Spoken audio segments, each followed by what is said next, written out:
Hello everyone.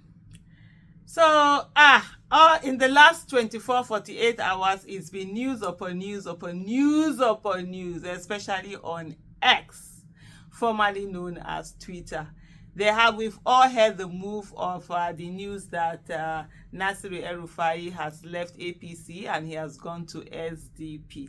I just saw a tweet now that someone did, and I was like, he was talking about the fact that, look, SDP is known to be Tinubu's party that, according to some of the words out on the streets, was that he had a lockdown on it in case anything happened with APC. He wasn't able to. But for a very long time, there were reports that SDP was Tinubu's party, and then this particular person that did this was saying that people should watch out. And when he said that, I just sat down and I thought about the fact that, looking back to 2023 election, one of the things about life is that people usually follow a pattern. For me, if you watch my videos a lot, you remember I used to talk about patterns. I always say follow the patterns. You will always see there is a pattern to something, and most times when something has worked for people, they usually will replicate it, even if they don't do it exactly the same way, but they will use the same kind of scenario or the same kind of mindset towards doing it. Have the same kind of grand plan, the same kind of plan. The execution might be a bit different. All of this sort of like fallout, fight between Nasiru El-Rufai and Tinubu, and the fact that all of a sudden Tinubu is going, El-Rufai is going another direction, and I'm just here thinking, that was how we thought that there was fight between INEC and Tinubu's camp.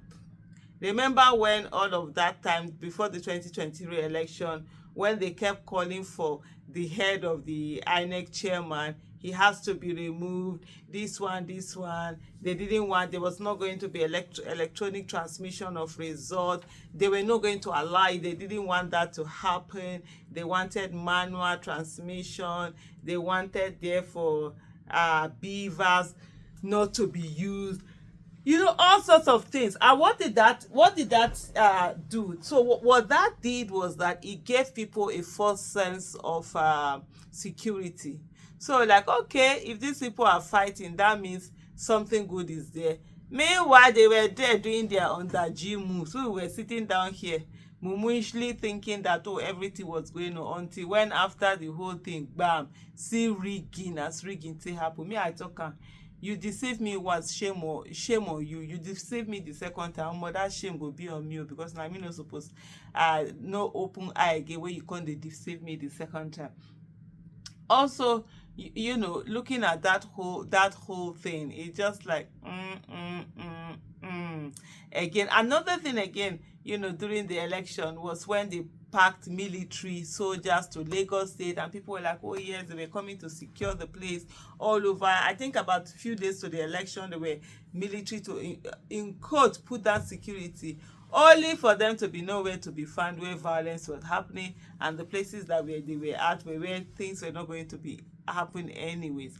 So my people, make una shine una eyes. Don't also forget, during the primaries, the APC primaries, where you suddenly saw many people that had bought forms. It's not 100 million naira that they sold their form. Many people that had bought form left, right, center just started dropping off. So even this whole seeming fight that is going on, take it with a pinch, follow it, open your eyes, and be on the watch out, on the move. I don't know, for me especially, trust nobody. When it comes to politics, trust nobody. People are ready to do all sorts of schemes, and this is more especially now, where, for example, the bad governance has affected everybody. They know they tell blind person say they rain, you go feel am for him body. Now be this one, everybody is feeling it, everybody is hearing it, and so you really don't know all of these people where it is that they are heading. And so just watch and let's not be easily carried away. Having said that, the next thing that I'm going to say is that what are we doing? And this is a question I keep asking people. What are we doing? We're watching and analyzing with a bated breath. Or politicians are doing A, B, C, D, E, F, G, H. Where are the 1, 2, 3, 4, 5, 6, 7, 8 that we are also doing to counter?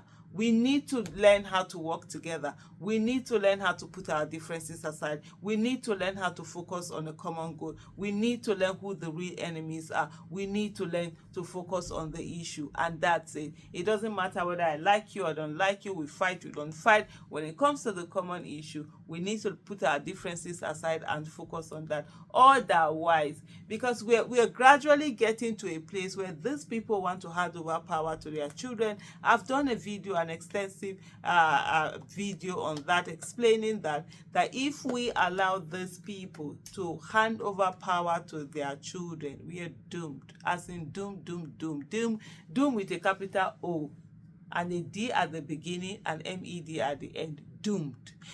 It's these ones, they are educated. A good number of them Ivy School educated. They're smart, they're tech savvy, they are creative, they know money, they don't know what is suffering, what is poverty. They were born into corrupt money and they're used to corrupt money, and as far as they are concerned, corrupt money is their birthright. And so they will so sit on Nigeria's head that we will hear Nwe, as in where, because while their parents were very crude in their way of corruption, these ones are going to be so sophisticated that they will be stealing from the country. You think they are the ones using their money to help the country.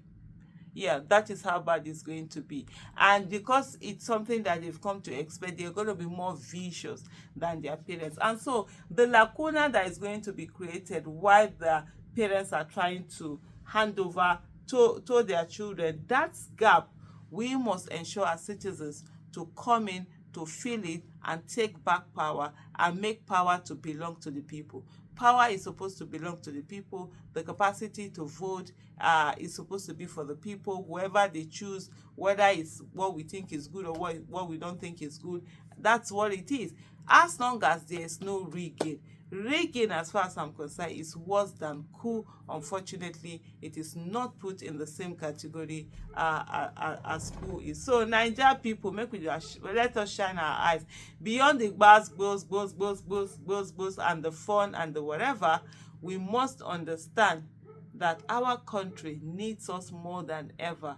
And if we joke with it, we're also joking with our lives. If you're going to be alive for the next 50 years, ask yourself, what kind of Nigeria will you be in? And you probably will be older. You won't be able to do many things that you can do now. And the country will deal with you more. Yeah, all of us. If we don't ensure that we do the right thing to put Nigeria on the right path, heading towards greatness. Thank you so much for watching. Bye.